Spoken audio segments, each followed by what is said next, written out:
কেনেকুৱা অনুভৱ আজি তোমাৰ বিয়া?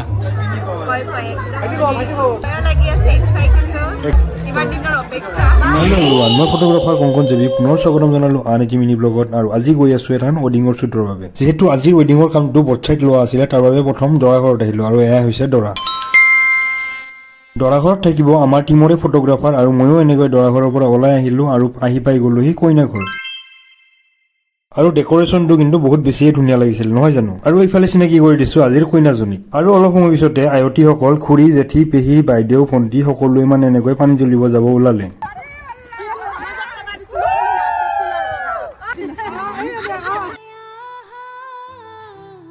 পানী তুলিও আহি পাই গ'লহি আৰু এনেকৈ কইনাক তেলচোৰা নিয়ম কৰি আছে আৰু অলপ সময় পিছতে এনেকৈ কইনাক গা ধুৱাবলৈ লৈ আহিল। কইনা আহি পাই গ'ল ৰহাতলি আৰু এনেকৈ অলপ পিছতে সুৱাগ জাৰিবলৈ যাব ওলালে। অলপ সময় পিছতে এনেকৈ ৰিচেপশ্যন এৰিয়াত গোটেই ছেটআপটো বনাই লৈ কিনে তাৰপিছতে আৰু এনেকৈ কামে কাজে লাগি গ'লো। চাওঁতে চাওঁতে ইফালে ৰিচেপশ্যন শেষ হ'ব লগা হ'ল আৰু দৰাও আহিব লগা টাইম হৈ গৈছে। আৰু মই ইফালে বাইদেউক সুধি আছিলোঁ তেওঁৰ আজিৰ অনুভৱটো কেনেকুৱা। বাইদেউ কি ক'লে শুনকচোন। কেনেকুৱা অনুভৱ আজি তোমাৰ বিয়া? কি ভালে হ'ব? এক্সাইটেড। ইমান দিনৰ অপেক্ষাত এইফালে ৰিচেপশ্যনো খতম হৈ গ'ল আৰু ময়ো এইফালে পৰ্টা লাইট চব বক্স মণ্ডপৰ ছাইডত লৈ গ'লোঁ।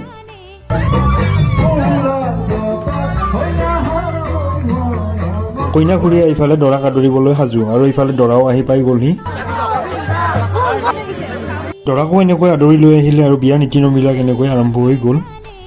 ইফালে কইনা ঘৰীয়া, কইনাৰ ভনীয়েক, কইনাৰ মাহীয়েক আৰু ইফালে নাজানো দে বাকী ইফালে আৰু ইউজ কৰি আছোঁ Z6 Mark II এইফালে আৰু এইফালে চলি আছে Z5 প্লাছ 24mm।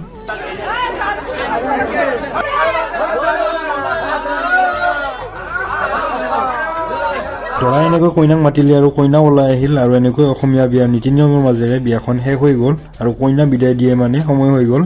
এইফালে সময় হৈ গৈছে 2:17 আৰু এইফালে আমি পেক আপ কৰাত লাগি গৈছোঁ। এইফালে আৰু কইনা বিদায় হৈ গ'ল।